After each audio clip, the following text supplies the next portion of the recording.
Hello students and welcome to upskill education. General studies के special module में आज हम लेकर आए हैं आपके लिए इकोनॉमी का मॉड्यूल। देखिए आज ट्यूसडे है और ट्यूसडे को हम लोग डिस्कस करते हैं इकोनॉमी। जैसा कि मालूम है आप सभी को, टाइम टेबल आप सामने देख सकते हैं। कल हमने डिस्कस किया था ज्योग्राफी, तो आज इकोनॉमी के शेड्यूल में देखिए अगर आप किसी भी एग्जामिनेशन की तैयारी कर रहे हैं, आप जानते हैं हर एग्जाम में इकोनॉमी अच्छी खासी पूछी जाती है। कहीं भी अगर जनरल स्टडीज़ की बात होगी तो उसमें इकोनॉमी पूछा ही पूछा जाएगा। किसी भी एग्जामिनेशन की तैयारी कर रहे हो, चाहे एसएससी हो, बैंकिंग हो, कोई भी एग्जामिनेशन कर रहे हो तैयारी, तो चैनल को सब्सक्राइब कर लेना। जितने भी वीडियोस डाले हैं एक बार नज़र डाल करके देख लीजिएगा। एक्सप्लेनेशन के साथ में डिटेल एक्सप्लेनेशन किया जाता है यहाँ पर चैनल में, और सारे के सारे टॉपिक्स आपको डिटेल में एक्सप्लेन किए जाते हैं। हम रोज़ 25 मोस्ट इंपॉर्टेंट टॉपिक्स उठाते हैं और उन पर क्वेश्चंस बनाते हैं ताकि कोई भी एग्जामिनेशन हो उसमें आपको हेल्प मिले। बेटा अगर आपने चैनल को अभी तक सब्सक्राइब नहीं किया तो सब्सक्राइब कर लीजिए। बढ़ते हैं आज के पहले सवाल की तरफ। तो आज का पहला क्वेश्चन कहता है कि national development council was setup, जो आपका राष्ट्रीय विकास परिषद है, इसका सेटअप कब किया गया था? देखिए इसका सेटअप किया गया था 6 अगस्त 1952 को, राइट। देखिए आपको पता है कि 1950 में आपके पास में प्लानिंग कमीशन आ चुका है। क्या आ चुका है भाई? प्लानिंग कमीशन, ये जिसको आप उस समय योजना आयोग कहते थे। प्लानिंग कमीशन आया था, उसके चेयरमैन कौन होते थे? प्राइम मिनिस्टर होते थे। वही प्राइम मिनिस्टर जी जो हैं नेशनल डेवलपमेंट काउंसिल के भी चेयरमैन होंगे। इसी के चेयरमैन कह लीजिए, प्रेसिडेंट कह लीजिए, अध्यक्ष कह लीजिए। यानी कि Jawaharlal Nehru was the first chairman of national development council as well as the first chairman of planning commission. अब बात आई कि जो आपका ये जो प्लानिंग कमीशन आया, इसी को असिस्ट करने के लिए, इसकी प्लानिंग कौन करेगा? कमीशन तो आ गया है पर उसमें प्लानिंग कौन करेगा, किसके एडवाइस पर प्लानिंग करी जाएगी? उसके लिए क्या आया? नेशनल डेवलपमेंट काउंसिल आया। कौन से ईयर में आया? 1952, 6 अगस्त। अगला क्वेश्चन देखते हैं बेटा। Economic planning is a subject. भाई इकोनॉमिक प्लानिंग जो है, जो आपका कहते हैं इसको आर्थिक नियोजन कह लीजिए, तो आर्थिक नियोजन सब्जेक्ट कौन सी लिस्ट में दिया? आपको मालूम है 3 तरह की लिस्ट होती हैं। कौन सी? पहले केंद्र सूची, जिसको आप कहते हैं यूनियन लिस्ट। फिर आपके पास राज्य सूची होती है जिसे हम कहते हैं स्टेट लिस्ट।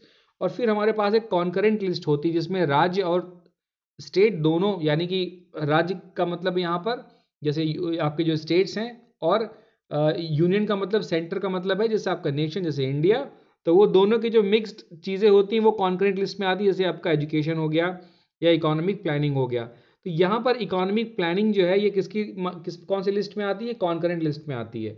अच्छे समझ लीजिएगा, कॉन्करेंट लिस्ट में आती है और 7th शेड्यूल में आती है। अगर आपसे पूछा जाए भाई कौन सी अनुसूची में आती है, तो आप क्या बताएंगे? 7वीं अनुसूची में आएगी, 7th शेड्यूल में आएगी। इसको हम कहते हैं संयुक्त सूची, ठीक है। यहाँ पर संवर्ती लिखा है, इसको आप संयुक्त भी कह सकते हैं, संयुक्त सूची में आती है। बहुत इंपॉर्टेंट क्वेश्चन है। अगला क्वेश्चन देखते हैं। इकोनॉमिक सर्वे, जो आर्थिक सर्वे होता है हर साल बजट से पहले आता है, इसको कौन रिप्रेजेंट करता है? देखिए इसको रिप्रेजेंट करता है आपका मुख्य आर्थिक सलाहकार। क्या कहते हैं उसको? उसको कहते हैं चीफ इकोनॉमिक एडवाइजर। उसको कहते हैं चीफ इकोनॉमिक एडवाइजर, या मुख्य आर्थिक सलाहकार जो होता है वो करेगा। तो वो मुख्य आर्थिक सलाहकार या चीफ इकोनॉमिक एडवाइजर किस में होता है? मिनिस्ट्री ऑफ फाइनेंस में होता है, ठीक है। तो कौन करेगा? मिनिस्ट्री ऑफ फाइनेंस, वित्त मंत्रालय करेगा। अगला क्वेश्चन आता है, the concept of 5 year plans in India. भाई पंचवर्षीय योजनाएं जो लेकर के आए थे, ये इंडिया में कौन लेकर के आया था? पहले तो आपको हम ये बता दें कि ये यूएसएसआर के कॉन्स्टिट्यूशन से लिया गया है। कहाँ से लिया गया है? उस समय United states of Soviet Russia था, जिसको कि आज कल आप लोग रूस कहते हैं या रशिया कहते हैं। तो ये रशिया के यूएसएसआर के कॉन्स्टिट्यूशन से लिया गया था। और किसने प्रपोज किया था? पहली बार चूंकि जवाहरलाल नेहरू थे तो इन्होंने इंट्रोड्यूस किया था, राइट। पहली बार जो प्लानिंग आपका आया, planning first 5 year plan planning commission में, उसमें जो पहला प्लान इंट्रोड्यूस किया वो जवाहरलाल नेहरू ने इंट्रोड्यूस किया। इसीलिए कहा जाता है कि भाई इन्होंने ही इसको इंट्रोड्यूस कराया। कहाँ से लिया गया? यूएसएसआर के कॉन्स्टिट्यूशन से लिया गया है। अगला क्वेश्चन कहते हैं नीति आयोग क्या है इंडिया में? 2015 में सेटअप किया गया नीति आयोग।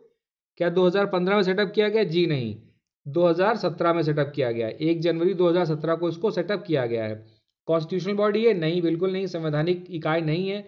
ये एक एडवाइजरी बॉडी है। क्या करेगी? ये सलाहकार बॉडी है। ये इंडियन गवर्नमेंट को सलाह देती है। National institute for transforming India इसका फुल फॉर्म है। कब आया है ये? 1 जनवरी 2017 को आया है। एडवाइजरी बॉडी, सलाहकार, ठीक है, सलाह देगी सरकार को। तो इसका आंसर कौन सा हो जाएगा? इसका आंसर हो जाएगा ऑप्शन डी, 3 ओनली। अगला क्वेश्चन देखते हैं। अंडर डेवलप्ड इकोनॉमी है अगर, यानी कि अंडर डेवलप्ड इकोनॉमी मतलब जिसका डेवलपमेंट अभी नहीं हो पाया अच्छे से, ठीक है तो उसमें क्या क्या बातें आएंगी? देखो, लो पर कैपिटा इनकम होगी, प्रति व्यक्ति आय क्या होगी? कम होगी। सीधी सी बात है, जो डेवलप्ड कंट्रीज होंगी उनमें प्रति व्यक्ति आय या पर कैपिटा इनकम ज़्यादा होगी। पर कैपिटा मतलब पर पर्सन समझ लो ऐसे। और जो गरीब देश होंगे उनमें क्या होगा कि जो लोग हैं पर कैपिटा इनकम उनकी लो होगी, ऑब्वियस सी बात है। फिर कह रहा है लो रेट ऑफ कैपिटल फॉर्मेशन, यानी कि पैसा कम वहां पर कमाया जाएगा, ठीक है, पैसा कम बनेगा। कम पैसा बनने की बात मतलब ये है कि वहां पर सर्विसेज नहीं है, इंडस्ट्री नहीं है, बिजनेस नहीं है। तो जब ये सब काम नहीं करोगे तो फिर पैसा कैसे आएगा, है ना? तो लो रेट ऑफ कैपिटल फॉर्मेशन, ये पॉइंट भी सही है। फिर कह रहे लो डिपेंडेंसी फिगर, भाई डिपेंडेंसी फिगर तो ज्यादा होगा ना। एक आदमी कमाएगा, 10 लोग उसके ऊपर निर्भर होंगे, आश्रित होंगे, तो डिपेंडेंसी तो बढ़ जाएगी ना, ठीक है। तो ये ऑप्शन नहीं होगा। फिर चौथा कह रहा है working force largely in the tertiary sector. देखो, तृतीयक सेक्टर में कैसे ज्यादा हो जाएगी? तृतीयक सेक्टर में तो सर्विसेज आ जाती हैं, और सर्विसेज में थोड़ी ना होते हैं ये लोग, सबसे ज्यादा प्राइमरी सेक्टर में होते हैं, है ना। गरीब देशों में लोग जो होते हैं वो सबसे ज्यादा प्राइमरी सेक्टर होते हैं। प्राइमरी सेक्टर मतलब क्या हो गई? जैसे खेती हो गई, है ना, बागबानी हो गई, जानवर पशुपालन व कैटल रियरिंग वगैरह हो गई, एनिमल हस्बेंड्री हो गई, ये सब किस में आते हैं? सब प्राइमरी सेक्टर्स में आते हैं, राइट। तो टर्शियरी में तो सर्विसेज आ जाएगा, तो ये तो बिल्कुल गलत है, ये भी गलत हो गया। तो आंसर कौन सही हो जाएगा? 1 and 2, option A will be the right answer. Question number 7 कहता है रोलिंग प्लान कब आया? बड़ा इंपॉर्टेंट है भाई, देखो रोलिंग प्लान कब आया है? 1978 में आया है, ठीक है। जो आपका 5th 5 ईयर प्लान था, 5th 5 ईयर प्लान आया, 5th 5 ईयर प्लान के बाद में क्या आ गया? आपका रोलिंग प्लान आ गया। पांचवा आपका जो 5 ईयर प्लान था, उसके बाद में छठे की जगह क्या लिया गया? रोलिंग प्लान लाया गया। कब से कब तक के लिए लाया गया? 1978 से लेकर के 90 तक के लिए लाया गया था, लेकिन 1980 में कांग्रेस की सरकार थी, इंदिरा गांधी आ गई थी और उन्होंने कह दिया कि ऐसा है, इसको हटा दिया जाए। तो 1980 में फाइनली रोलिंग प्लान को हटा दिया गया था, ठीक है। और उसके बाद में क्या लग गया था? उसके बाद में एक 6 साल के लिए 6th 5 ईयर प्लान लगा था। कौन सा लगा था? फिर छठा आपका 5 ईयर प्लान आ गया था। अच्छे से समझ लीजिएगा इस बात को। तो ये क्वेश्चन कई बार पूछा जाता है कि भाई कब से कब तक के लिए आया था, कौन से 5 ईयर प्लान के बाद में आया था, या कौन से 5 ईयर प्लान के पहले आया था।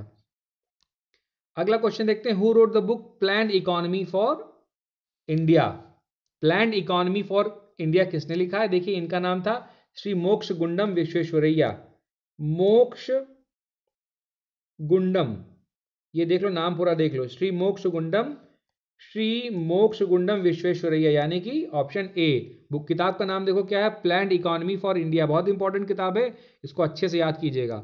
अगला क्वेश्चन कहता है कि Dadabhai Naoroji theorised on the drain of wealth from India in his book. मतलब सीधी सी बात पूछ रहा है कि दादा भाई नरोजी ने कौन सी किताब लिखी है? देखिए, इन्होंने किताब लिखी थी, उसका नाम था poverty and un British rule in India. कई बार पूछी गई एग्जामिनेशन में, बहुत इंपॉर्टेंट बुक है, poverty and un British rule in India, option C हो जाएगा। अगला क्वेश्चन देखते हैं, which one of the following 5 year plans recognised human development? मानव विकास को कौन सी पंचवर्षीय योजना ने क्या किया? इंपॉर्टेंस दिया, ठीक है। कौन से में आया था? ये आया था आपका 8th 5 year plan. 8th 5 year plan कब आया था? 1992 से 1997। यानी कि यहां पर ह्यूमन रिसोर्स के ऊपर काफी ध्यान दिया गया, ह्यूमन रिसोर्स के ऊपर यहां पर काफी ध्यान दिया गया। इसके पहले एग्रीकल्चर थी, इंडस्ट्री था, इन सब चीजों पर ध्यान दिया जा रहा था। सॉरी। अगला क्वेश्चन देखते हैं, द स्टील प्लांट्स दुर्गापुर में, भिलाई में और राउरकेला में स्टील प्लांट लगाए गए थे। कब लगाए गए थे? देखिए, ये स्टील प्लांट से पहले से आप ये समझिएगा कि स्टील प्लांट वगैरह कब लगाएंगे? जब इंडस्ट्री को बूस्ट किया जाएगा। और इंडस्ट्रियलाइजेशन कब बूस्ट किया गया है? इंडस्ट्रियलाइजेशन या औद्योगिकरण कौन सी पंचवर्षीय योजना में आया? कौन से 5 ईयर प्लान में आया है? It came in the 5 year plan of second 5 year plan, right. First 5 year plan में क्या था? आपका एग्रीकल्चर बेस्ड था। सेकेंड 5 ईयर प्लान जो आया है वो इंडस्ट्रियलाइजेशन पर आया है। जिनको ये देखना है कि सारे 5 ईयर प्लान्स में क्या था, वो पिछला इकोनॉमी का वीडियो देख लें, चैनल पर जाइए, उसमें पिछला वाला पार्ट 2 पढ़ा होगा, उसमें देखिएगा, उसमें सारे 5 ईयर प्लान्स में क्या क्या इंपॉर्टेंट फीचर्स थे मैंने डिटेल में डिस्कस किया है। अगला क्वेश्चन देखते हैं, which one of the following is the correct sequence in the decreasing order of contribution of different sectors to the gross domestic product of India? यानी कि जो हमारा सकल घरेलू उत्पाद है, जीडीपी है, उसमें घटते हुए क्रम में हमको बताना है, डिक्रीजिंग ऑर्डर में बताना है कि सबसे ज्यादा रेवेन्यू कौन लाता है और सबसे कम रेवेन्यू हमको कौन दे रहा है। ओके, तो देखो, घटते हुए क्रम में अगर हमको बताना है तो सबसे पहले हम रखेंगे नंबर 1 रैंक पे। नंबर 1 रैंक पे हमारे पास कौन सी आती है? सर्विसेज हैं। सर्विसेज हैं। सर्विसेज हमको कितना पैसा मिलता है? जितना भी टोटल रेवेन्यू हो रहा है उसका 53.89%, कितना 53.89% कहाँ से आ रहा है? सर्विसेज से आ रहा है। दूसरा आपका आता है एग्रीकल्चर। एग्रीकल्चर से कितना आ रहा है? देखो एग्रीकल्चर से आपका आ रहा है 20.19%, ये तीसरे नंबर पर है, ये तीसरे नंबर पर है। और दूसरा आपका आ रहा है इंडस्ट्री। इंडस्ट्री से हमारा आ रहा है 25.92%, 25.92%, और ये हमारा दूसरे नंबर पर है। तो आपने देखा पहले नंबर पर सर्विसेज है, दूसरे पर इंडस्ट्री और तीसरे पर एग्रीकल्चर है। तो आंसर कौन सा सही हो जाएगा? Option A will be the right answer. अगले क्वेश्चन पे आते हैं और अगला क्वेश्चन आपसे कहता है कि India's wage policy. Wage policy मतलब हमारे यहाँ जो रोजगार दिया जाता है, हमारा जो भत्ता दिया जाता है, वो जो वेजेस हैं किस पर बेस्ड होते हैं? हमारे यहाँ देखा जाता है कॉस्ट ऑफ लिविंग कितना है, ठीक है। कॉस्ट ऑफ लिविंग का मतलब क्या है कि भाई एक इंसान को एक दिन के खर्चे के लिए अगर उसका मान के चलते हैं कि 2 लोग का, 4 लोग का, 5 लोग का फैमिली है, तो उसको उस फैमिली को सपोर्ट करने के लिए मिनिमम कितना पैसा चाहिए, उसी के बिहाफ पर हमारे यहाँ वेज पॉलिसी डिसाइड की जाती है, ठीक है, फॉर्मुलेट की जाती है। तो हम पहले देखते हैं कि मान लो 300 रुपये चाहिए एक आदमी के परिवार को चलाने के लिए, तो डेली वेजेस कितना कर देंगे? 300 रुपये कर देंगे। तो हमारे यहाँ कॉस्ट ऑफ लिविंग जो है, जीने का जो खर्च आ रहा है हमारा, उसके हिसाब से हम वेज पॉलिसी या भत्ता की जो नीति होती है उसको हम डिसाइड करते हैं। अगला क्वेश्चन कह रहा है the type of unemployment mostly found in India. भाई इंडिया में जो अनएम्प्लॉयमेंट है देखा जाए किस तरीके का है। सबसे पहले देखो इसमें 4 तरह के अनएम्प्लॉयमेंट दिए हुए हैं, 4 तरह के दिए हुए हैं। सबसे पहले आपको दिया हुआ है स्ट्रक्चरल दिया हुआ है, ठीक है। स्ट्रक्चरल अनएम्प्लॉयमेंट तब होता है जब आपके पास जो स्किल है, आपके पास जो स्किल है उसके लिए कोई जॉब ना हो, यानी कि आपके पास जो स्किल है उसके लिए कोई जॉब नहीं है, ठीक है। दूसरा कहता है फ्रिक्शनल। फ्रिक्शनल कब होता है? जब बीच बीच में लोग नौकरियां छोड़ देते हैं, स्विच करते हैं जॉब में, या आपने ग्रेजुएशन कर लिया और उसके बाद आप जॉब ढूंढ रहे हैं, इसको हम कहते हैं फ्रिक्शनल या घर्षणात्मक बेरोजगारी। तीसरी आती है चक्रीय। चक्री का मतलब क्या होता है? डिप्रेशन आ गया, है ना। डिप्रेशन का मतलब क्या? मंदी आ गई। सपोज अब मंदी चल रही है, डिप्रेशन चल रहा है, तो उसमें क्या होता है कि बहुत सारे लोग नौकरी से निकाल दिए जाते हैं। जैसे कोरोना टाइम में देखो बहुत सारे लोगों को नौकरी से निकाल दिया गया, क्यों? डिप्रेशन आ गया, बिजनेस नहीं है तो कहाँ से पैसा दिया जाएगा। इस तरह की चीज़ों को बोलते हैं साइक्लिकल।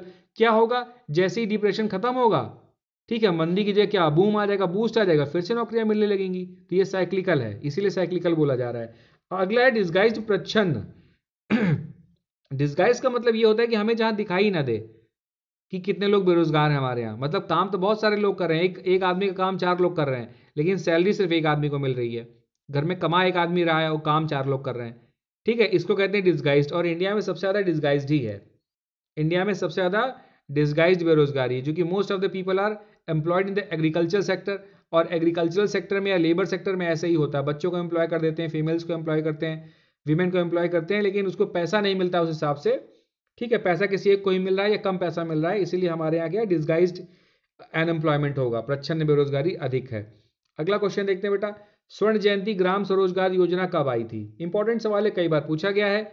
स्वर्ण जयंती ग्राम स्वरोजगार योजना जो आई थी वो आपकी आई थी अप्रैल 1999 में, ठीक है। 1999 से 2000 के बीच में पॉलिसी लाई गई थी कि स्वर्ण जयंती ग्राम स्वरोजगार योजना। इसका मतलब ये हो गया कि जो रूरल लोग थे, कौन थे? रूरल लोग थे, ग्रामीण लोग जो थे, तो ग्रामीण लोगों के लिए बिजनेस कैसे किया जाए, उनको बिजनेस कैसे दिया जाए, तो उसके लिए सरकार कुछ योजना लेकर के आई थी।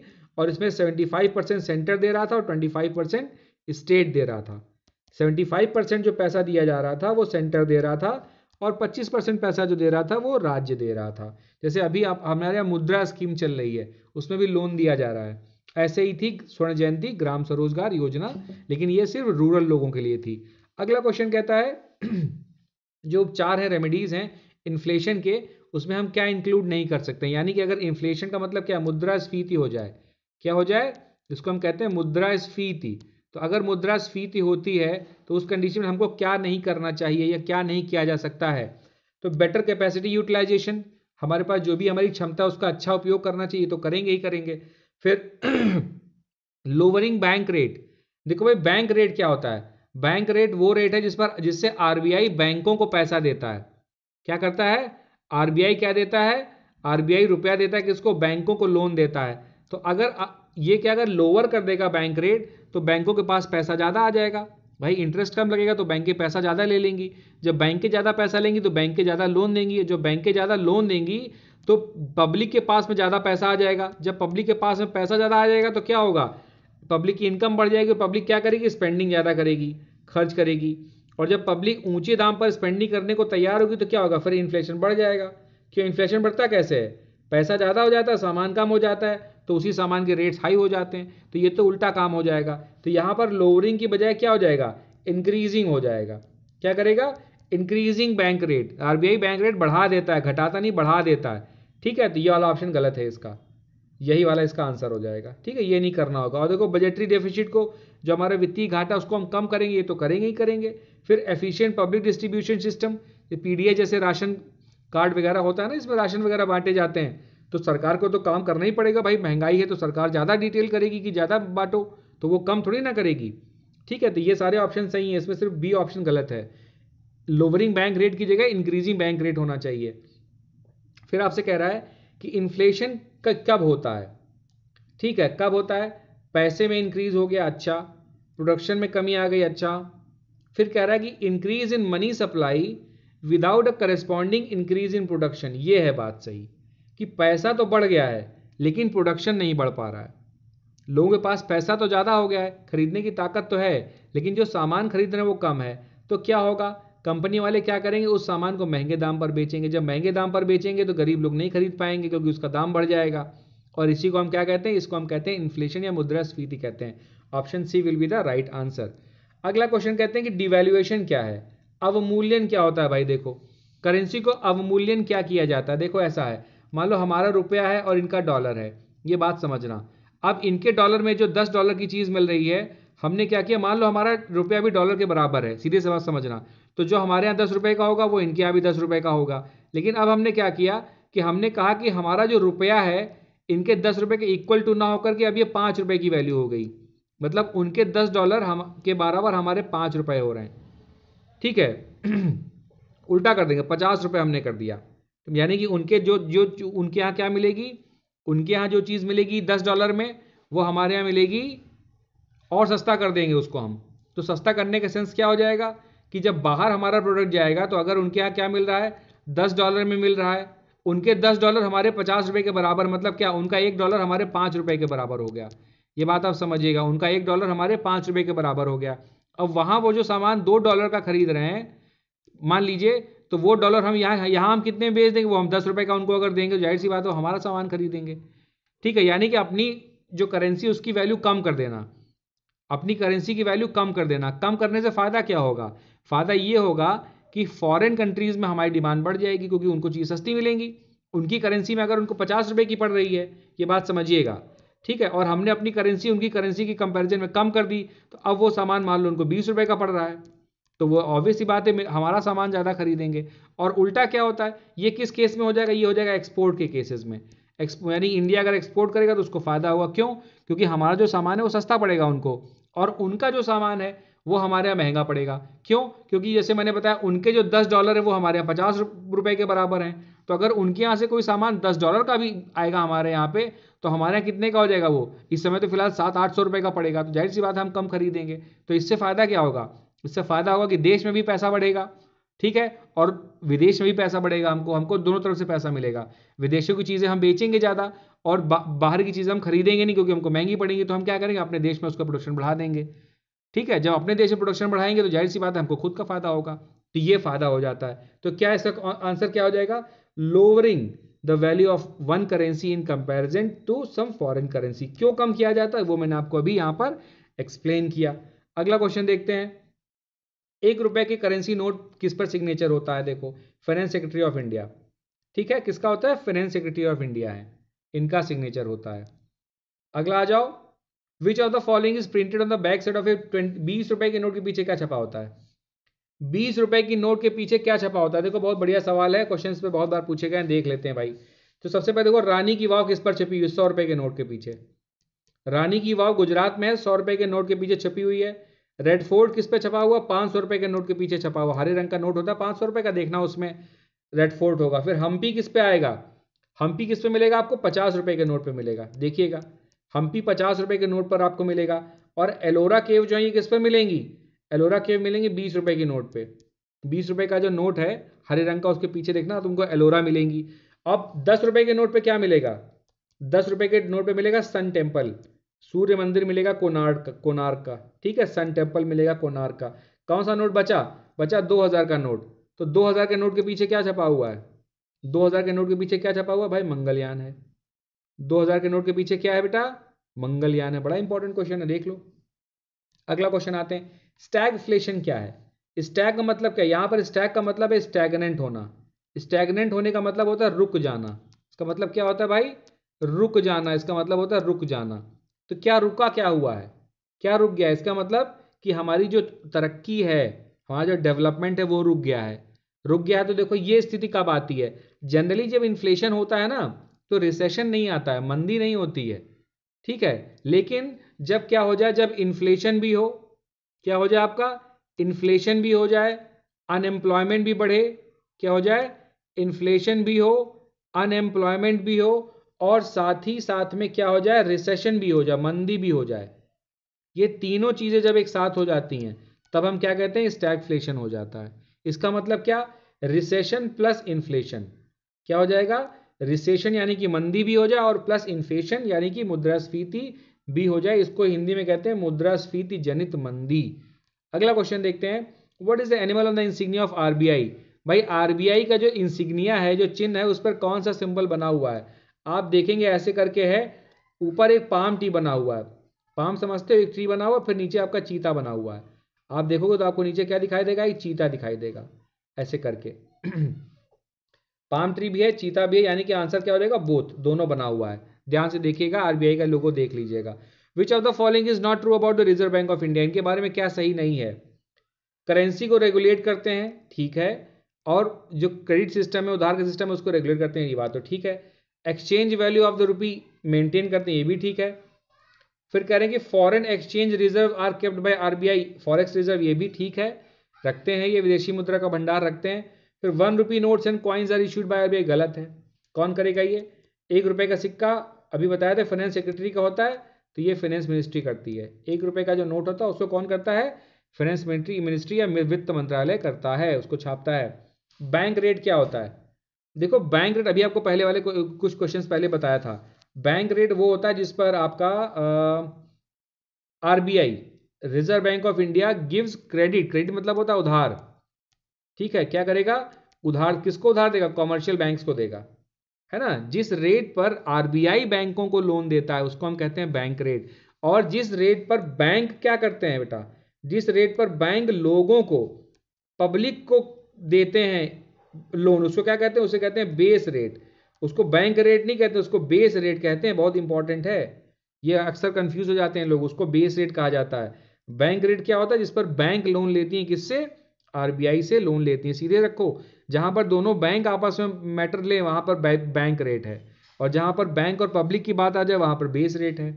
अगला क्वेश्चन देखते हैं, the banks are required to maintain a certain ratio. एक अनुपात जो होता है बैंकों को अपने साथ मेंटेन रखना ही रखना होता है, अपने पास रखना होता है, आरबीआई के पास नहीं, ये बात समझना। तो जो अपने पास जो रखना होगा वो कैश हो सकता है, गोल्ड हो सकता है, लिखा है ना, कैश हो जाए, या टोटल एसेट में मान लो गवर्नमेंट सिक्योरिटीज हो जाए, यहाँ पे सोना रख ले या चांदी रख ले, हीरा रख ले, जो भी इसके पास में एसेट्स हैं उनको रख ले, अपने पास रखना होता है, ठीक है। अपने पास रखना होता है, उसे क्या कहते हैं? उसे कहते हैं स्टैट्यूटरी लिक्विडिटी रेशियो, एसएलआर कहा जाता है, उसको कहते हैं एसएलआर। अब देखो इसमें एक और दिया हुआ है सीआरआर, कैश रिजर्व रेशियो। ये किसके पास रखना होता है? ये बैंकों का पैसा होता है जो कि उसको आरबीआई के पास रखना ही रखना होता है, और अभी इसका वैल्यू कितना है? 4%, ठीक है। ये 4% में फिक्स किया गया कि इससे कम नहीं रखा जा सकता है, 4% आपको रखना ही रखना है, राइट। तो ये हो जाएगा सीआरआर। इसका आंसर क्या हो जाएगा? इसका आंसर हो जाएगा बी, ऑप्शन एसएलआर। तो ये था आज का वीडियो। देखा आपने कि क्वेश्चंस हम किस तरह से डिस्कस करते हैं, और एग्जाम्स में, एग्जामिनेशन में आपको एज इट इज क्वेश्चंस मिल जाएंगे, और जो एक्सप्लेन किया है 2-4 सवाल उसमें से भी मिलने की संभावना रहती है। तो वीडियो अगर अभी तक सब्सक्राइब नहीं किया तो भाई सब्सक्राइब कर लीजिएगा चैनल को। वीडियो अगर आपको अच्छा लगा तो प्लीज़ लाइक कीजिएगा। Thank you for watching the video and have a nice day.